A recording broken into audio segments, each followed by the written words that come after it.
Graça e a paz a todos os irmãos nessa tarde abençoada. Este que vos fala, o pastor Antônio Júnior, é um prazer estar com vocês mais uma vez para falar da nossa biografia da tarde. Hoje vamos falar deste homem de Deus chamado João Calvino. Hoje, João Calvino é o nosso biografado da tarde. Quero já ajustar um pouquinho mais aqui. Quero já convidá-los nessa tarde para que você possa estar nos acompanhando através do nosso Facebook, falando sobre esse personagem que muitas pessoas já conhecem, mas que é sempre bom a gente conhecer um pouco mais de personalidades, biografias. Esse é o nosso objetivo, trazer biografias para o seu conhecimento, para que você possa conhecer mais sobre homens de Deus que viveram, né, e deram o seu melhor para o reino de Deus, para o engrandecimento do nome de Jesus, para a verdade do Evangelho, para a propagação do Evangelho de Cristo no decorrer da história. Então, esse é o nosso objetivo nesta tarde. Estamos aqui para falar sobre este homem chamado João Calvino. É uma biografia aqui do livro Servos de Deus, de Franklin Ferreira. João Calvino é o nosso biografado da tarde. Muito bem, você pode estar compartilhando com seus irmãos e amigos a leitura desta tarde. Vamos começar já falando sobre este homem de Deus, João Calvino. Portanto, fique conosco durante alguns instantes para que você possa também crescer no conhecimento da palavra e no conhecimento da história da igreja. João Calvino, fazei tudo para a glória de Deus. Vou baixar só um pouquinho o nosso fundo musical para que você possa me escutar melhor.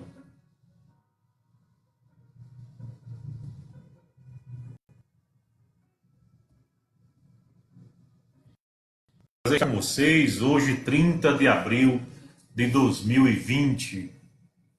Portanto, vamos ler juntos, vamos escutar um pouco sobre a vida de Jesus. João Calvino. Na França, em 1512, enquanto um monge agostiniano ia a Roma resolver assuntos de sua ordem, Jacques Lever de Héreples, professor da Universidade de Paris, começou a enfatizar uma volta às Escrituras e à graça livre de Deus, publicando uma tradução francesa dos Salmos e do Novo Testamento. Em 1516, Guilherme Brissonnet, bispo de Meaux, alguma coisa assim, começou a pregar as Escrituras para sua paróquia. E de repente todos naquela cidade começaram a falar sobre a graça de Deus e as Escrituras. A irmã do rei, Margarida de Angoulême, abraçou a nova fé com grande dedicação. Mesmo em meio às primeiras perseguições, a fé evangélica ia crescendo naquele grande país. Outro que aderiu à reforma foi Guilherme Farel, que, sem desanimar diante das perseguições, participou de debates em Berna e Basileia, e ganhou para a fé evangélica as cidades de Montbéliard, Neuchâtel, Aigle e, finalmente, Genebra. Nesta época, os escritos de Martinho Lutero estavam chegando escondidos à França, sendo traduzidos e exercendo grande influência sobre o pensamento desses homens.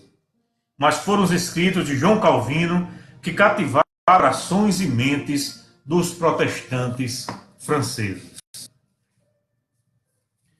João Calvino nasceu em Noyon, na Picardia, província ao norte da França, em 10 de julho de 1509.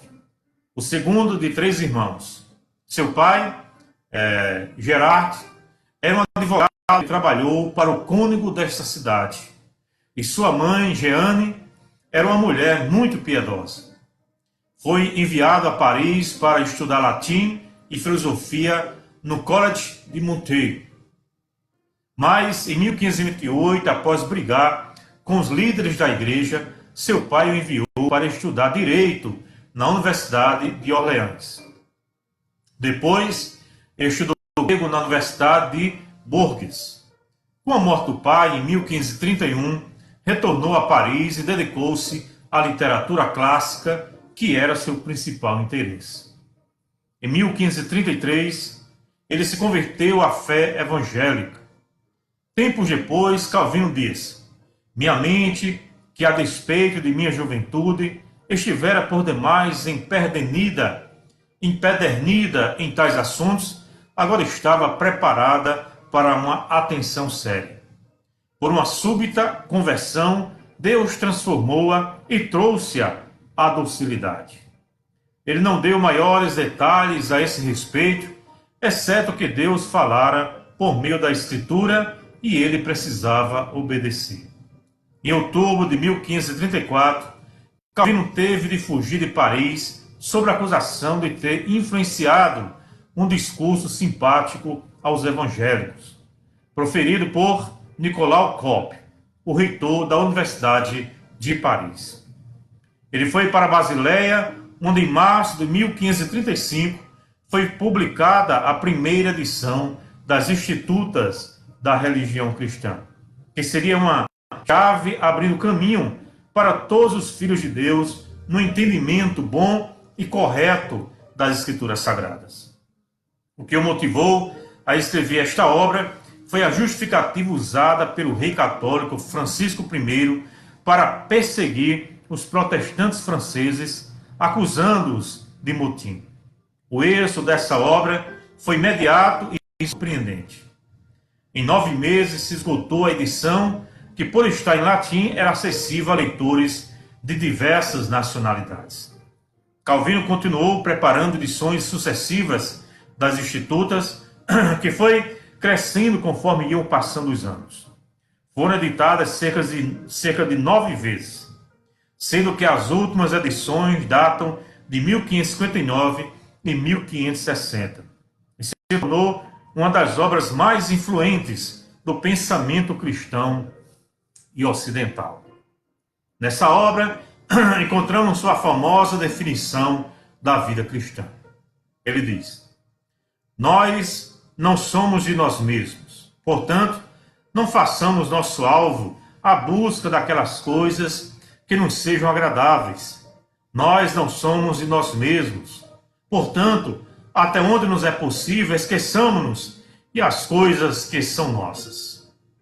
Por outro lado, somos de Deus, portanto, que a sua sabedoria e vontade presidam sobre tudo que é nosso. Nós somos de Deus, a Ele, como único legítimo alvo, sejam dirigidas nossas vidas em todos os seus aspectos. Em 1536, ao passar por Genebra, foi coagido por Guilherme Farel a iniciar um trabalho ali. Calvino ficou chocado com a ideia, pois se sentiu despreparado para a tarefa. Ele poderia fazer mais pela igreja através de seus estudos e escritos. Farel, então, trovejou a ira de Deus sobre Calvino com palavras que ele jamais esqueceria. Ele disse: Deus amaldiçoaria seus estudos se em tão grave emergência ele se recusasse a ajudar na obra do reino. A partir daquele momento, Calvino, que nunca foi ordenado para o ministério, ficou ligado à cidade de Genebra. A primeira estadia dele em Genebra durou menos de 2 anos.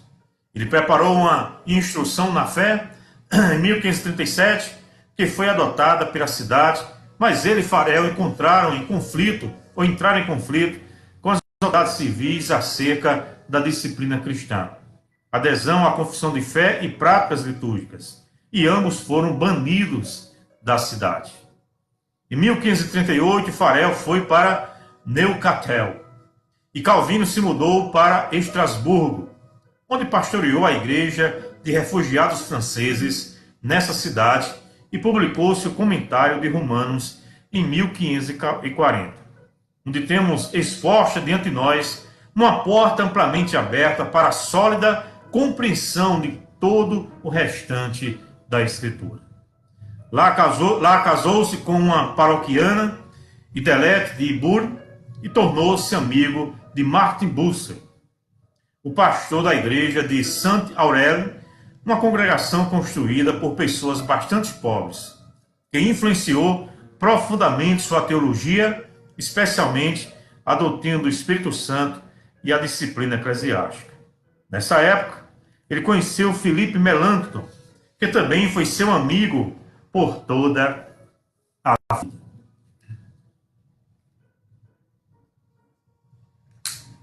Estamos falando sobre João Calvino. Um abraço à nossa Mandalva, aí de Santa Cruz de Capibaribe, a missionária Maria, a paz do Senhor, nossa irmã Silvaneira Guerra, que está sempre conosco, a paz do Senhor, minha querida. Vamos lá? Continuando falando sobre a vida de João Calvino. Em 1541, o Conselho de Genebra suplicou que Calvino retornasse à sua igreja. Persuadido por o Bassin, Calvino retornou a Genebra em 13 de setembro e viu-se nomeado pastor da Catedral de Saint-Pierre. Uma de suas primeiras ações foi preparar o documento Ordenanças Eclesiásticas, extraídas do Evangelho de Jesus Cristo, que reorganizou a igreja da cidade. Depois de grandes lutas, Calvino conseguiu realizar seu programa de reformas, mudando completamente a cidade de Genebra, e isso em constante tensão com as autoridades civis locais. Grande parte da luta de Calvino foi para estabelecer uma distinção e separação entre os poderes políticos e eclesiásticos. Como François Wendel resumiu, cada um desses poderes autônomos, Estado e Igreja, eram considerados de origem divina e, por esta razão, eram responsáveis por inspirar, cada um à sua maneira, o respeito aos 10 mandamentos. É um erro falar, como se faz comumente, de uma confusão teocrática de poderes. A Igreja, na concepção de Calvino, tem de interpretar a revelação e exercer a jurisdição em termos espirituais. O Estado tem de ocupar-se das questões temporais e de proteger a Igreja. Estas duas esferas estão debaixo do comando de Deus de forma complementar. Iradete faleceu em abril de 1549 e Calvino permaneceu viúvo pelo resto de sua vida, sem contrair novas núpcias. O único filho que tiveram morreu ainda na infância. Não obstante, ele não ficou só. Ele criou 2 enteados e compartilhava a casa com o irmão e os 8 filhos deste. Tinha muitos amigos, inclusive em outras regiões da Europa, com os quais trocava volumosa correspondência. Graças à sua liderança, Genebra tornou-se famosa e atraiu refugiados evangélicos de todo o continente que fugiam de perseguições movidas pelos católicos. Ao regressarem a seus países de origem, essas pessoas ampliaram ainda mais a influência dele. A pregação desempenhou papel central em seu ministério na Catedral de Saint-Pierre.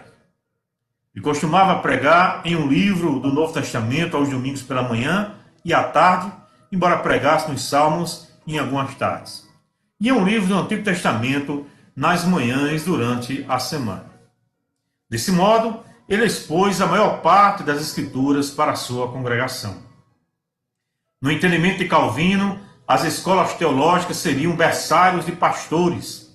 Por isso criou o que viria a ser a Universidade de Genebra em 5 de maio de 1559, começando com 600 alunos e aumentando já no primeiro ano para 900, onde oferecia educação a protestantes vindo de outras cidades da Suíça, França, Holanda, Inglaterra, Escócia, Alemanha e Hungria. A academia tornou-se grandemente respeitada em toda a Europa. Nessa época, muitos consideravam Genebra como a mais perfeita escola de Cristo, desde os dias dos apóstolos, como disse o reformador escocês John Knox.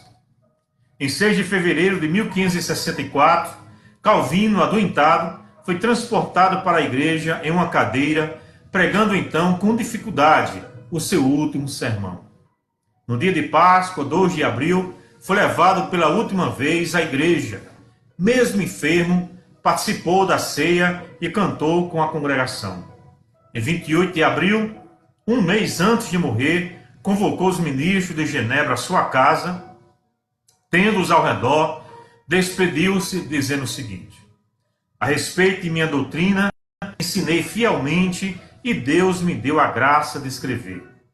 Fiz isso e nunca corrompi uma só passagem das Escrituras, nem conscientemente as distorci. Quando fui tentado a requintes, resisti à tentação e sempre estudei a simplicidade.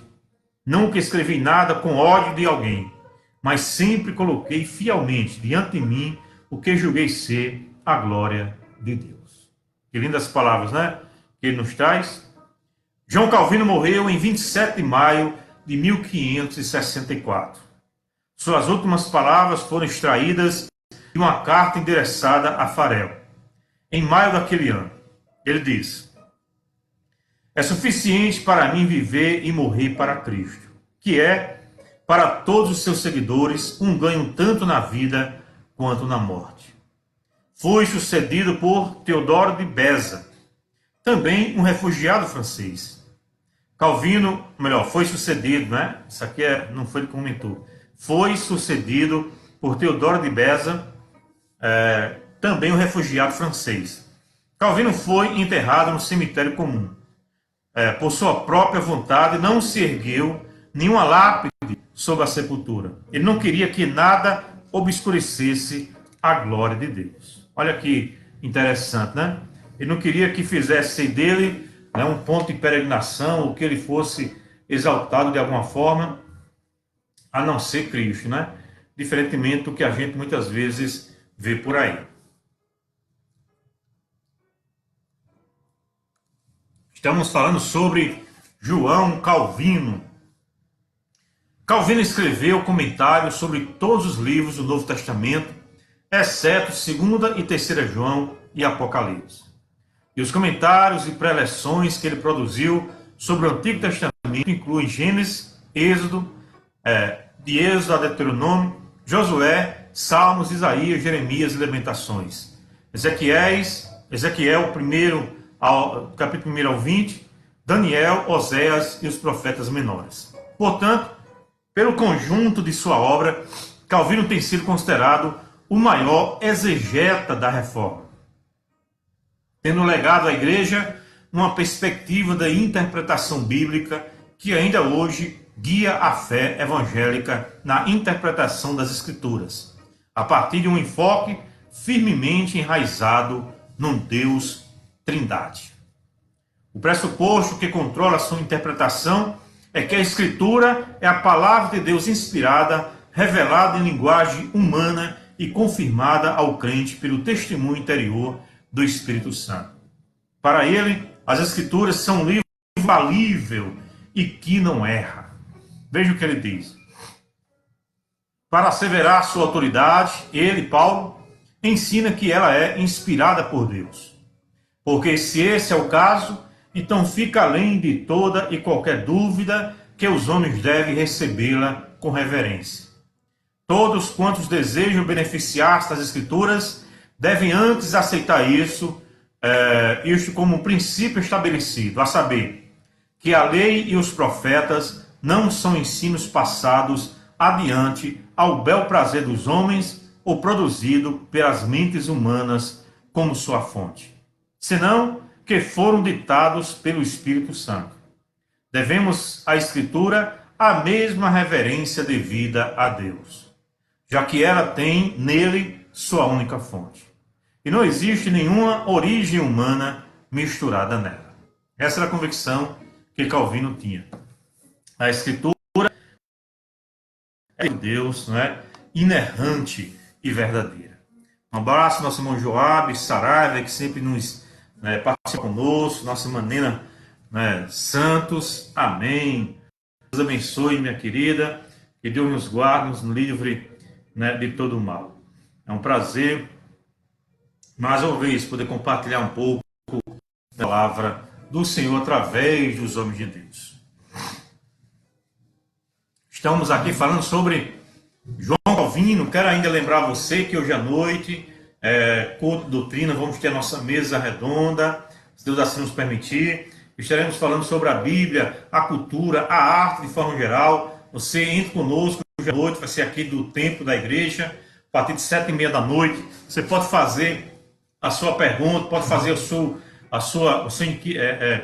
inquirição, a sua dúvida. Enfim, estaremos falando sobre esse assunto e espero em Deus que você possa participar e compartilhar também a live dessa noite, 7h30 da noite, ok?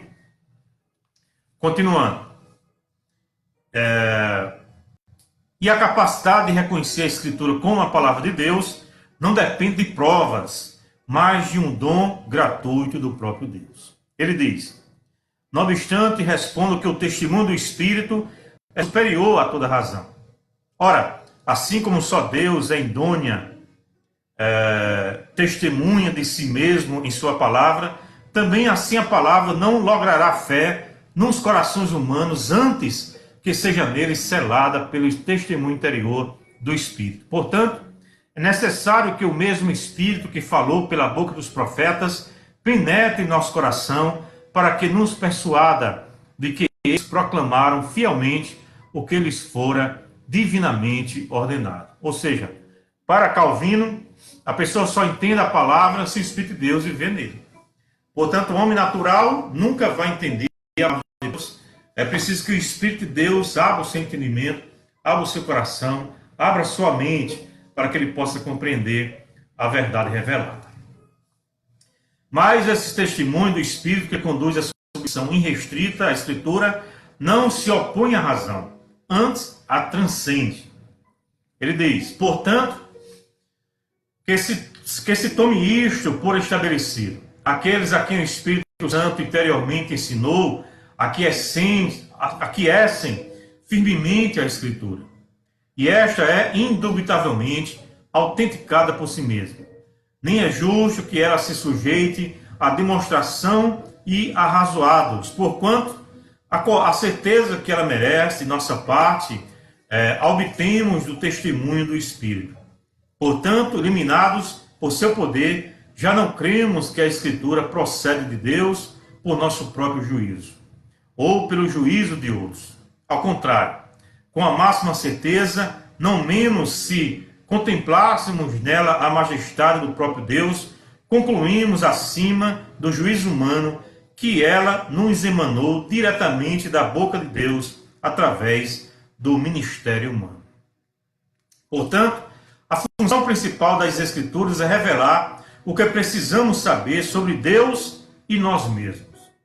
Tudo mais que pesa sobre nós e que devemos buscar é nada sabermos senão o que o Senhor quis revelar à sua igreja.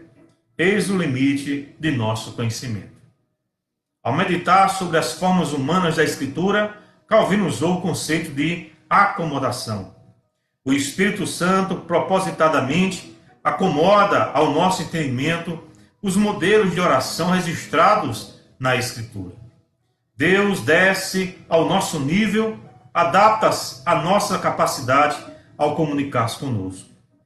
Nas Escrituras, Deus balbucia a nós, fala-nos como a ama fala a um bebê. Por isso, Calvino afirmava que a linguagem da Escritura era, com frequência, crua e não refinada. O ensino rude e humilde do Evangelho. Outra figura que ele empregava é que a Bíblia é como óculos divinos para os que são espiritualmente míopes. Assim, a verdadeira teologia é uma reverente reflexão sobre a revelação de Deus na Escritura. Revelação esta que é suficiente, mas não exaustiva. Que esta seja nossa regra sacra. Não procurar saber nada mais senão o que a Escritura nos ensina. Onde o Senhor fecha seus lábios, seus próprios lábios, que nós igualmente impeçamos nossas mentes de avançar sequer um passo a mais. As condições básicas para a exegese, como Calvino expressa na carta que escreveu a Simon Grisnaeus, alguma coisa assim, não sei a pronúncia correta, professor de grego da Universidade de Basileia, na dedicatória de seu comentário à Epístola aos Romanos, são a clareza e a brevidade, a busca no sentido simples do texto. Não aprecio as interpretações que são mais engenhosas do que sadias. O maior dever do intérprete, com Calvino, é tornar compreensível o sentido do autor que ele está explicando. Não há nada que considere mais importante do que a edificação da igreja. Portanto, ao comentar o texto bíblico, ele o analisa palavra por palavra, raramente fazendo digressões. Ele defende que cada texto tem um e somente um sentido, aquele pretendido pelo autor canônico. O genuíno significado da Escritura é único, natural e simples. E sentido pode ser percebido pela busca do sentido literal da passagem. Mas ele esclareceu que há passagens que são nitidamente figurativas ou simbólicas e devem ser interpretadas segundo parece ser a intenção do autor. Isso envolvia a investigação das circunstâncias e a cultura, além dos diversos estilos literários de cada escritor bíblico. Existem muitas afirmações na Escritura cujo sentido depende do seu contexto. Para Calvino, a primeira tarefa do intérprete é deixar o autor bíblico dizer o que ele diz, ao invés de atribuir-lhe o que achamos que deveria dizer. Num dos prefácios preparados para seu influente comentário sobre a Epístola aos Romanos, Karl Barth descreveu como Calvino trabalhou para resgatar a mensagem bíblica, tornando-a relevante para o seu tempo.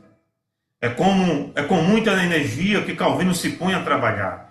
Primeiro, cientificamente, estabelecendo o texto, ou seja, o que está lá.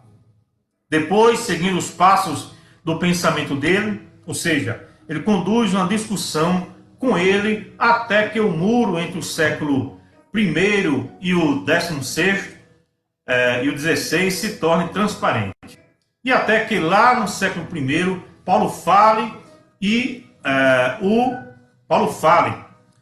o homem do século XVI o escute. Até que, de fato, o diálogo entre documento e leitor se torne concentrado na substância, que deve ser a mesma agora do que era então. Por outro lado, ao usar o método histórico-gramatical, ele rejeitou o literalismo estreito, que se chamava de agarrar sílabas, porque levaria ao legalismo. Portanto, ele rompeu com a interpretação alegórica, segundo ele, o erro mais desastroso, usado especialmente pela igreja medieval. Ou seja, a igreja medieval usava muito o método alegórico, ou seja, alegorizar o texto, tentando descobrir alguma mensagem oculta do texto. Calvino rompeu com isso e ele adota justamente o sistema que nós, ou pelo menos a maioria dos intérpretes da igreja histórica adota, que é a questão do método histórico gramatical. Olhar para o texto, onde houver alegoria, interpretar como tal. Onde não houver, interpretar como um texto integral e literal. Assim a gente escapa de muitas mais interpretações e alguns pastores, infelizmente, ainda usam o método alegórico. Bem, deixa eu continuar. O alvo da Escritura é encaminhar as pessoas a Jesus Cristo, em quem está a salvação. Por isso, Calvino argumentou que existe uma relação de continuidade e descontinuidade entre o Antigo e o Novo Testamento. Cristo é revelado e a graça do Espírito Santo é oferecida tanto no Antigo quanto no Novo Testamento, porém de uma forma mais clara e plena neste último. A diferença é em administrar, mas não em substância, o que destaca a unidade essencial da Escritura sem ignorar as diferenças. Portanto, a graça de Deus e a redenção em Cristo já estavam presentes no Antigo Testamento. Ele diz: o Antigo Testamento não só fora estabelecido na misericórdia gratuita de Deus, mas ainda fora firmado na intercessão de Cristo. Ora, também a pregação do Evangelho outra coisa não declara, senão que pela paterna indulgência de Deus, os pecadores seriam justificados à parte de seu mérito. E toda a sua suma se compreende em Cristo. Quem, portanto, ousou fazer os judeus carentes de Cristo, com quem ouvimos ter sido firmado o pacto do Evangelho, cujo único fundamento é Cristo? Quem ousou tornar estranhos ao benefício da salvação gratuita aqueles a quem ouvimos ter sido ministrada a doutrina da justificação da fé? Ele estava convicto de que a unidade da história da redenção nas Escrituras abriria o caminho para a descoberta de figuras ou imagens de Jesus Cristo no Antigo Testamento. Por isso, Calvino encontrou tipos de Cristo nas cerimônias do Antigo Testamento, tais como o sábado e o Cordeiro Pascal. E também nas instituições, eventos históricos e personagens bíblicos como José, Arão, Sansão e o rei Davi. Né? A questão da tipologia do Antigo Testamento sendo explicado no Novo Testamento por Cristo. Mas ele estava consciente dos riscos da interpretação tipológica se degenerar em alegoria. Nada melhor do que nos concentrarmos dentro dos limites da edificação. E seria pueril fazermos coleção das minúcias com as quais alguns fazem filosofias. Pois não era de maneira nenhuma a intenção de Deus incluir mistérios em cada gancho e laço do tabernáculo. Né? Ele tem essa preocupação de não fazer alegoria de tudo. É preciso ter muito cuidado e equilíbrio disso, principalmente quando você fala e prega no Antigo Testamento. Calvino ensinava que, para uma adequada compreensão das Escrituras, deve-se distinguir entre a lei, que se refere a Deus em sua ira, ao pecado, sua retidão e seu juízo, e o Evangelho, que se refere a Deus em sua graça, seu amor e sua salvação. A lei, ao revelar a justiça de Deus, convenceu os homens de sua própria injustiça, pois nos mandamentos de Deus, como que através de um espelho, podiam ver quão longe estavam da verdadeira justiça. Assim, eram lembrados que a justiça tem de ser buscada em outro lugar. As ameaças da lei os compeliam e pressionavam os homens a refugiarem-se da ira e da maldição de Deus. Aliás, ela não lhes deu descanso enquanto não foram constrangidos a buscar a graça de Cristo. Portanto, a lei e o Evangelho revelam a santidade e a graça de Deus, atributos intrínsecos ao seu ser. Assim, a lei e o Evangelho são partes inseparáveis da história da redenção, desde a queda até a ressurreição e bem-aventurança eterna. E ambos têm propósitos contínuos, tanto na vida dos incrédulos como na dos cristãos. Para aqueles, a lei condena, acusa e lhes mostra a necessidade de Cristo. Para estes, a lei evidencia a contínua necessidade da graça e traça diretrizes para o viver diário. O Evangelho é o escape da condenação para os incrédulos e serve de motivação aos cristãos para guardar a lei de Deus. Outro princípio se segue a esse. A Escritura é sua própria intérprete. Por isso, os textos menos claros da Escritura devem ser interpretados à luz dos textos mais claros, sempre conferindo textos paralelos que tratam do mesmo assunto. Calvino cria que a autoridade da Escritura se firmava no testemunho do Espírito, mas ele usou livremente as melhores ferramentas de pesquisa erudita de sua época. Também valorizou os antigos autores cristãos. Enquanto Agostinho era o seu mentor teológico, João Crisóstomo era-lhe mentor na exegese. Assim ele resumiu o princípio que o guiava. Os homens que se alimentaram das artes liberais, ou pelo menos as experimentaram, são capazes de, com sua ajuda, penetrar em lugares mais profundos e secretos da sabedoria divina. Mas se é vontade do Senhor que sejamos auxiliados pela física, dialética, matemática e outras disciplinas tais, por meio do trabalho e do ministério dos descrentes, façamos uso dessa assistência. Pois, se negligenciarmos a dádiva das artes, oferecidas gratuitamente por Deus, devemos sofrer a justa punição por nossa indolência. Olha o que ele traz. Ele diz, não devemos negligenciar as artes, não devemos negligenciar as ciências humanas, né? Porque se a gente fizer assim, podemos incorrer em grave risco. Muito bem. O que guiava era a sua convicção de que o Espírito de Deus é a fonte de toda a verdade. Visto que toda a verdade procede de Deus, se algum ímpio disser algo verdadeiro, não devemos rejeitá-lo. Rejeitá-lo, portanto, procede de Deus. Além disso, visto que todas as coisas procedem de Deus, que mal haveria em empregar para a sua glória tudo quanto pode ser corretamente usado desta forma?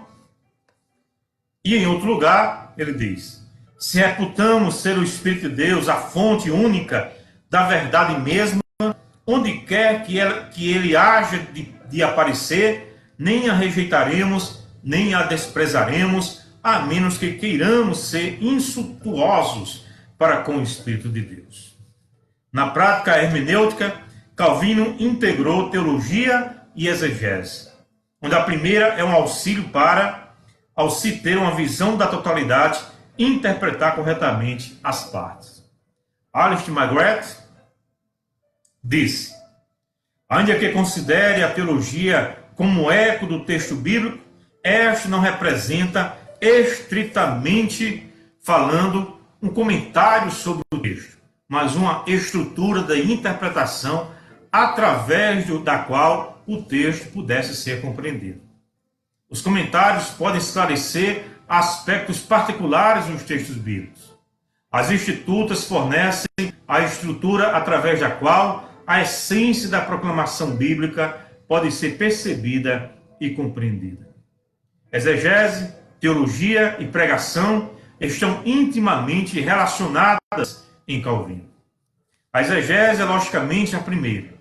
A teologia representa a estrutura na qual a exegese é interpretada. E a pregação é a aplicação da exegese e da teologia à vida diária. Moisés Silva sugere que tanto sua interpretação bíblica quanto sua teologia são excelentes por estarem relacionadas entre si. Nesse sentido, é particularmente importante o conceito da majestade de Deus em Calvino. A reverência e a admiração de Calvino diante da glória e do poder de Deus sobre toda a criação permeiam sua teologia. Como consequência, na prática exegética, a doutrina da soberania de Deus tornou Calvino sensível à ação de Deus na história da redenção. Por fim, a interpretação das Escrituras deveria ser feita sob a dependência do Espírito Santo. O Espírito age de três formas em relação à Escritura. Em primeiro lugar, inspirando os autores, colocando no coração deles aquilo que será registrado para o futuro e, principalmente, impedindo que, ao registrar essas verdades, fossem inseridos erros provenientes da falibilidade do homem. Em segundo lugar, preservando através dos séculos a sua palavra pura para benefício e instrução da igreja. impedindo graciosamente que a verdade fosse distorcida ou omitida. E por fim, agindo hoje sobre os pregadores, iluminando a sua mente para que compreenda sua correção, com correção, o significado e as várias aplicações dos textos, para a edificação do povo de Deus. A fé nas Escrituras e a interpretação das Escrituras caminham juntas. Portanto, o fim de um teólogo não pode ser deleitar o ouvido, senão confirmar a consciência ou as consciências, ensinando a verdade e o que é certo e proveitoso. Para Calvino, é impossível fazer uma adequada interpretação e pregação da palavra sem depender do Espírito Santo, evidentemente. Por fim, Genebra se tornou um grande centro missionário porque os foragidos que lá se instalaram puderam mais tarde levar para o seu país o evangelho ali aprendido. Para aqueles que não se convenceram do caráter missionário da obra de Calvino em Genebra, basta consultar o registro da Companhia dos Pastores, sobretudo no período de 1555 e 1562. Os nomes mencionados chegam a 88, enviados para quase todos os campos da Europa. Muitos nomes, por medida de segurança, não são mencionados. No entanto, é sabido por outras fontes que no ano de maior envio, 1561, o número de missionários chegou a 142, mais do que muitas forças missionárias atuais. Calvino escreveu uma carta ao imperador do Sacro Império, Carlos V, em 1543.